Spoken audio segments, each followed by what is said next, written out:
I'm joined now again by Elise Stefanik. Now, Congresswoman, when you won in November, you received a lot of attention for being the youngest woman ever to be elected into Congress. Do you feel like there's more pressure on you now because of that? I find that it's been a really humbling experience. I actually didn't know when I started my campaign that I would be the youngest woman ever elected to Congress. And as the media started paying attention to that fact, what was interesting was at campaign events, parents started bringing their young elementary-age daughters. These were non-political families, Democrats, Republicans, Independents, and they wanted to show their daughters a role model. So it's been very humbling. Our office gets people from across the country, young women, middle school age, high school, college, and young professionals have been reaching out to us, talking about how inspiring they find it. I think it's a benefit to our country to have in Congress and add our voices, and I hope that I am part of adding an additional crack to the glass ceiling so that more women step up to the plate. You talk about getting more women involved in Congress. There are currently 104 women there. How do we get women more involved in politics? Well, I think that we need candidates like me and like the other women who are elected to encourage young women to seek office at all levels, whether it's the local, the county, state, or federal level. I also think that it's really important to raise the awareness that all issues affect women, and it's very important to note that over 50% of the voting population is women today. So while we're making strides, that we currently have over 100 women in Congress, we certainly have more work to do to adequately represent the American public. What would you say has been your biggest challenge so far?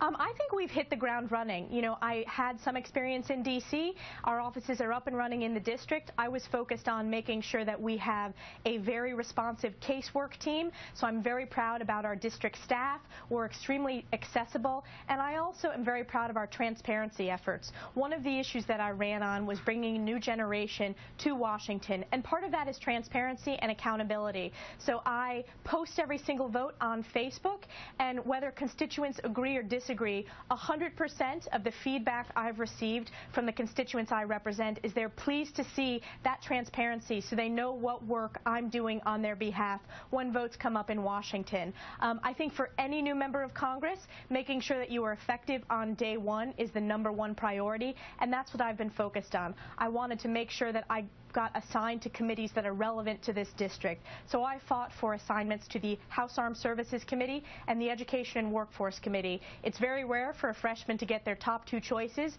but I was honored to be appointed to both, and it gives me a seat at the table on a wide variety of issues that are important to our district.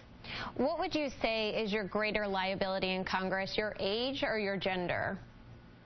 You know, I think both are an asset. When I first started running for Congress, similar to the question you asked, people used my age almost as a weakness, the fact that I was young. And I made a decision that it is important to have young people's voices. People are looking for a new generation of representation in Congress, a willingness to reach across the aisle, overcome the gridlock, and get things done on behalf of the American public and on behalf of your district. So while you may think of it as a liability, I actually think it's an asset because it gives me a voice that's unique. I'm able to speak out with a loud mouthpiece on a wide variety of issues, and that helps this district because it means that we're getting the attention and the support that we deserve. Few young people care about politics. What was your attraction to it? I've always been interested in public policy. I think back to my upbringing in my parents' small business. I've seen how difficult it is for small businesses to continue to make ends meet and continue to grow, and part of that is because of the government overreach. So I credit, you know, my upbringing and my work ethic to how I was raised, but I've always been interested in improving the community around me, and I made a decision that instead of sitting back and watching, you know, continuing gridlock in Washington, it's important to have young people step up to the plate and be part of the discussion, because at the end of the day, my generation is going to inherit, whether it's the budget, whether it's our defense issues, whether it's our broken tax code. We're inheriting these issues, so we should be a part of the solution. And what opportunities do you see to work with Vermont's delegation?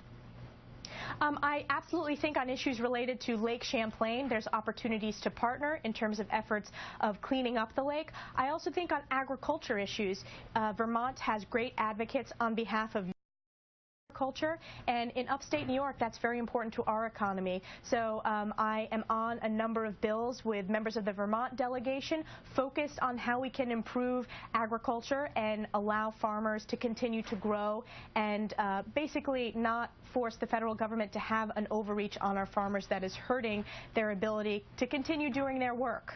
All right, New York Congresswoman Elise Stefanik, it was a pleasure talking to you. Thank you for joining us tonight. Thank you so